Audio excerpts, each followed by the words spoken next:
speaking of the FBI, though, they ruled out terror in the first instance, even though police said this was a clear terrorist attack.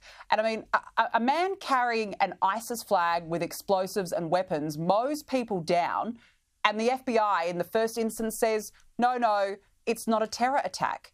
Who are they trying to protect? Of course it's a terror attack. It's a Ford F-150 in the electric version, which is a very heavy vehicle. I mean, it's much heavier than, say, a Hilux. This is a lethal weapon used under these circumstances. This man did not veer off the road accidentally. He deliberately wanted to kill people.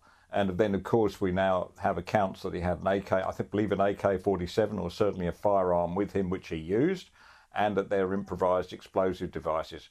That the FBI should try and deny this was terrorism first off is a concern. We know the FBI has become politicized, really starting with the Obama period and certainly under the Biden administration. We know that they were, busy putting misinformation around about the Hunter Biden case, about the, Trump-Russia connection. All that is FBI inspired.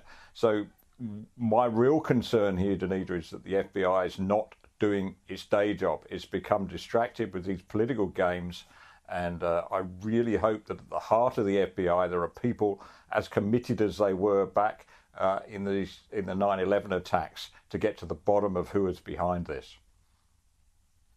Yeah, absolutely. Now, look, we've got to talk about Joe Biden. Look, he was absolutely hopeless overnight. Not that we're surprised. Here he was giving his press conference about the terror attack. Have a look at this. And more explosives were found nearby. The situation is very fluid, and the investigation has a preliminary stage. And the fact is that right now, there you go.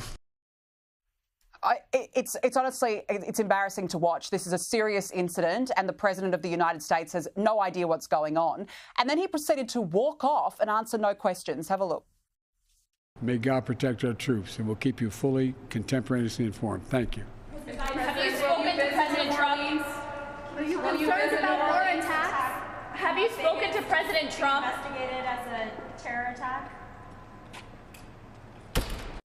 A terror attack on home soil, Nick, and that is the response. Look, this is a real indictment on the Democrats who lied and put about all that rubbish that he was still fit to govern until the last moment. Clearly he wasn't. He should have been moved on a long time ago. A lame duck president is always going to have less authority than somebody coming in at the start of a term, as Trump will. In this case, he's got virtually zero authority. Roll on January the 20th is all I can say, because Donald Trump is obviously the sort of person who's going to take a great deal of authority to the office. And under these circumstances, you can imagine Donald Trump would have been a lot more reassuring. The American people will be looking for reassurance right now. This is a very scary thing to happen on New Year's Eve. I mean, imagine if it happened here in Sydney, as it so easily could have, incidentally. I was walking around Kirribilli early on New Year's Eve, and the police were clearly prepared for this kind of attack. You could see that they put trucks across the road in place to stop this kind of thing. So it's scary when it happens close to you, and it must be very scary for the American people who right now are looking for reassurance. They want a strong leader who's prepared to do everything it takes to get to the bottom of this, to find the offenders, and to take whatever action is necessary to put a stop to this. Absolutely, and I completely agree with you, Nick. Roll on January 20. Hopefully we'll actually get some real leadership when it comes to these sorts of issues when Donald Trump's back.